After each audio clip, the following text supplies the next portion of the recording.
Hey there guys, how's it going? My name is Matt Dawson and I am the guitar stream leader at Amplified Arts Academy. Just wanted to take the time to engage in a bit of parental communication with you. I understand that communication with parents is something that you guys have asked for maybe a little bit of an improvement on, so we're taking steps to make that improvement.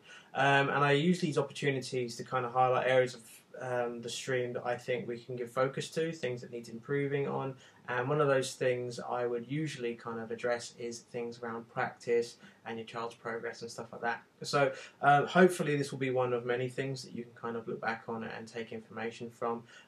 If you find these beneficial, let me know, and if there's a topic that you think I could touch upon that will give you a better scope of understanding, then please let me know, and if it's a recurring thing with a lot of parents, then maybe I can address these in some sort of video format. So that's in a nutshell why we're doing it. Now I just wanted to touch on a very quick and basic thing from the first week of term. So your child's going to be getting paperwork for the coming weeks of their term, and it's more like exercise sheets really, but it's very important that they keep these safe. So what I've said to all the kids, all the teenagers, is get some sort of plastic folder, some sort of wallet, some sort of ring binder, whatever it is that you've got around the house. Doesn't have to be something that you go and buy. It can be just something that you've got in the house that you can use to keep these sheets safe. If these sheets are kept safe, you've got a greater chance of your child learning them, retaining information, and they're going to get more out of their time on the stream, which is my goal. I'd like to have all the kids at the end of the winter term and the terms to come really having that sense of I've learned something, because it's a very rewarding feeling when you've put in X amount of work and you get to the end of your kind of season of guitar playing and you can look back and go, wow, I've actually gone and achieved something. It's something I've had the pleasure of experiencing quite a few times myself, so it's really the driving force behind a lot of my teaching. So I just kind of wanted to take this time to introduce something that we gave to them in the first week of term. It's probably the most important piece of paper that we have, and it's something that they will need to bring to them every single week filled out, and it's their practice log.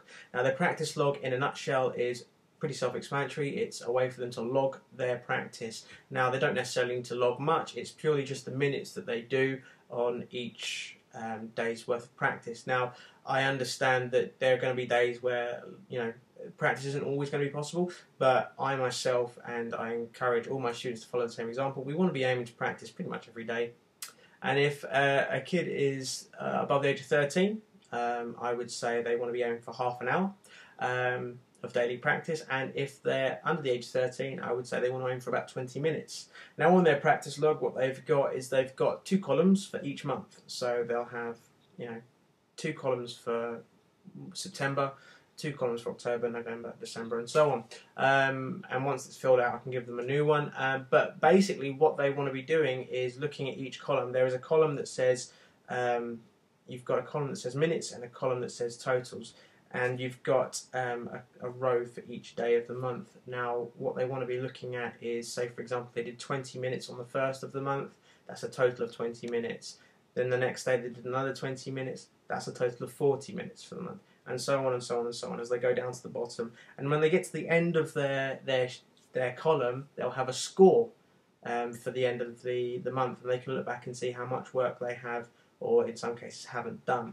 Kids respond quite well to scoreboards, leaderboards, and some sort of competitive environment, so we use these to kind of really be a driving force behind their practice. And practice is compulsory. It's something I would say, yes, you need to do it. If you don't practice your instrument, you're not going to be able to learn the information that's being given to you. And in some cases, especially because we teach in a classroom environment, kids will feel that they're falling behind the class if the other members of the class are actually practicing, and that can create a sense of kind of disillusionment. We don't want that. We don't want them feeling jaded with the instrument. We want them enjoying it. We want them thriving. We want them progressing. So really get behind that. Now I'm going to give you a little pointer on how to do that in a couple of minutes, but what I want to do is kind of just talk about the benefits of learning an instrument. So I wouldn't be what you would call as an academic man. I know my wife might say I'm really, really smart sometimes, but academically I'm not. I didn't do very well at school, and I really didn't come into my own really until I went into higher education. Now I was quite lucky through the avenues of guitar practice. I was given kind of an unconditional to college, and then from there I went on to university and stuff. And that was all to do with music, and that was only through practicing my instrument.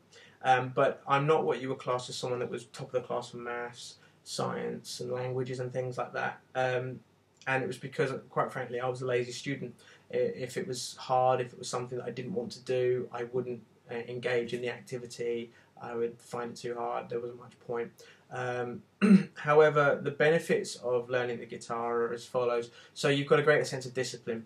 And the discipline I've learned through playing the guitar is just kind of really impacted me in different areas of life, be it social, within work, within my own guitar playing, and it gives me a sense of accountability. So when I'm practicing my instrument, I know I'm on target, I know I'm on task, and I'm actually progressing.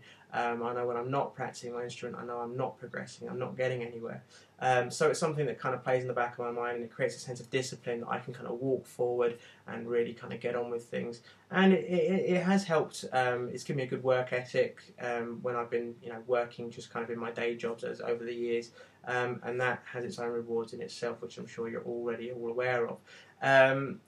Higher brain function is another one, and if you'd like, I can include emails where we've got links to all the studies of the scientists that have kind of done studies on people that have been learning instruments, on their brain capacity and brain function. But it's quite strange when I tell children, like, are you good at school? Are you good at maths? And they're like, no, I'm not good at maths. I'm not good at school. But I tell them, if they are progressing with their guitar, I say your brain is actually working harder playing the guitar than if you were just doing your maths lesson. So you're actually smarter, and that kind of gives them a real boost. It kind of gives them a real sense of achievement. Just to kind of put it into perspective, we all know that we've got like a left and a right hand side to the brain, and habitually we would say the right side of the brain is the I can't remember which one's which. I think it's the right side of the brain that takes care of all the kind of the hard numeracy work and all the kind of the book work, and then the left side of the brain is the creative aspect. So what you've got is you're actually engaging both sides of your brain. So at school you may only be using half your brain capacity, but when you're playing an instrument, you're being creative, you're being expressive, and you're being aware of what you're actually playing and using a lot of kind of mechanical movements. So you're actually engaging both sides of the brain. When they've done visual studies on like brain waves and stuff like that, they actually say it's very similar to, I guess in America they would call it the 4th of July, but as we're in England we'll call it Guy Fawkes Night. When they watch the line graph going up, it's like flashes everywhere because the brain is just really, really working overtime. And it's very kind of subconscious. They're working very, very hard, not actually putting that much effort into it because it's something that they've learned. So that's another benefit you've got there. So you don't have to be a genius in order to really excel at the guitar. You just have to be able to apply yourself, and you'll soon develop what many would call as a higher brain function.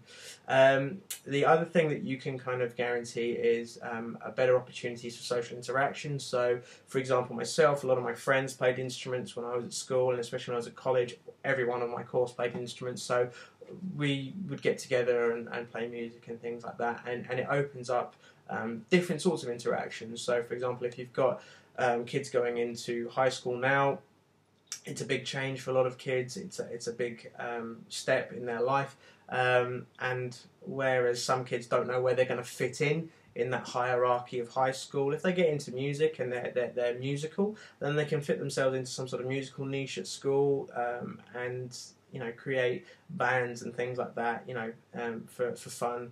And the benefits of that are you actually having constructive time while socialising, which I'm sure most parents would kind of love, as opposed to the usual. I know my parents hated me playing computer games for hours on end with my friends. They'd much rather me doing something more constructive. My dad would always talk about the good old days when you would just kick a ball around in an alleyway or whatever. So take from that what you will. But yeah, in all seriousness, the the potential for better social interaction and higher quality social interaction are numerous once they really kind of embed themselves in with their instrument. So a lot of parents come to me and they say, well, Matt, that's all really well and good, you telling me that that my child needs to practice, but I can only tell them to practice, and when I tell them, they won't listen, and I can't really enforce them to practice because I don't know how to play the instrument myself. So what can I do? You as a parent are probably more effective than me, really, than at getting children to practice their guitar because you're the parent. And I'd encourage you to really kind of get behind that and really kind of fall in love with that idea. The one thing I would say, and I am careful about how I have these conversations with parents, because I coach a lot of parents with their kids practicing, and it's almost like, some teachers at school, they just demand the homework, and the homework has to be produced. So if we look at it like this, I'm demanding homework, but I'm also going to show you how to get the results with the homework as painlessly as possible, because it's not always going to be a joyous experience, but the rewards are numerous. So if I overstep the mark here, the information I would only ever give you really is very, very vague. It's up to you how you would implement it, because 1 minute I'm teaching you how to coach your child to learn the guitar, the next minute I'm actually kind of delving into parent coaching, which I'm sure many parents wouldn't really appreciate. So I'm very aware of that dynamic. One thing I would say, and again, numerous studies have been done on this, and I can provide lots of different literacy sort of references to kind of back up what I'm saying. But for example, let me just give you an example here. Your child knows when he goes to bed, before he goes to bed at night, or her, that they need to brush their teeth. And they don't really think about it, they just know before they go to bed they brush their teeth. Now, they may need to be reminded to brush their teeth, but there isn't really an option. It's not really something that we negotiate, would you like to brush your teeth? It's just, go and brush your teeth. The consequence of not brushing your teeth is you get bad teeth, your teeth fall out, and no more sweets for the rest of your life, if we're being really, really extreme. The consequences, again, of not practicing the guitar are, struggling, disillusionment, wanting to quit the guitar altogether and not really ever progressing with it, which is what we don't want. So what I would say is a lot of parents kind of like to give the option of, would you like to practice your guitar? I would say do away with that. My dad, when I first started playing, I was about 11, 12 years old when I first started playing. Again, remind you, not very academic, not a very good student. So when I told my dad I wanted to learn the guitar, he's like, yeah, you can barely, do your times tables, mate. You're going to learn the guitar. I'm going to pay money for you to have lessons, but I proved him wrong. But with in the initial stages, he was very kind of upfront. He was like, look, see something through. Don't start something if you're not going to finish it. Go and practice your guitar. And I would have to go and spend a bit of time playing my guitar. Now, at first I was like, for goodness sake, I've got coursework, I've got this, I've got that, I've got all this stuff I need to do, or I should be doing, and I don't have time to play my guitar, and I don't want to play my guitar. It's hard enough doing this, and it's hard enough doing that. But eventually, you kind of get over it, and it is very kind of night and day with kids. The obstructions and the kind of the objections that they'll put up to playing their instrument are only very, very temporary, and I really do mean that. The benefits that they're going to receive are huge, and they'll see those benefits very, very quickly. There's one of the highlights for me as a teacher is when I see a kid nail their song for the first time. It's actually visible on their face. They kind of go, because they're like, wow, I've actually set my mind to something and I've done it. Wow, that the practice really does work. So do persevere with that. Take away the option and just say, look, if you want to go and for example, nowadays I see a lot of kids they like iPad apps and stuff like that, and they want to watch telly and stuff. A lot of parents that I teach now, they go, well, what we've said is no iPad, no TV until 20 minutes or half an hour of guitar is done, which is fair enough. Kids don't really get given the option of doing homework. We want all the kids to have a positive experience playing the guitar, but unfortunately this groundwork does need to be put in. So yeah, just take away that option. If you'd like me to kind of embellish on this more, feel free to come and talk to me about it. There are kind of lots of subcategories that kind of go with it, but take that as a starting point. Take away the option and just kind of create a time where kids can go and practice their guitar, give their undivided attention to it. It just means that when they come to class, they're not going to feel like, oh, he's going to talk to me about practice and I haven't done my practice and so-and-so's better than me at guitar. I want all the kids to come in knowing that they're prepped, they're ready to go, they're on top of their work and they're feeling good about it. There's nothing worse than feeling like you're struggling with something. There's nothing worse than feeling like you're not getting anywhere with it. So take from that what you will. And like I said, if you'd like me to expand on it anymore, I can do that. And if there's any other topics that you think, you know what about this, what about this, what about this, let me know. If it's something that I can very kind of quickly go over with you at the actual school on a Sunday, then I will. And if it's something that I think we're going to benefit from doing some sort of video about it, then we'll do that as well. So I hope this has been informative. I hope it's got a couple of things that you can kind of take away. I hope it kind of really sets out the vibe of what I'm hoping to achieve over the coming terms, over the coming weeks, etc. And yeah, good luck with it. Really do want to see some real kind of progress with these kids. There's a lot of talent out there, and we want to kind of see that really kind of come to its potential. So, like I said, any questions, give me a shout. If not, I'll see you in classes. Bye.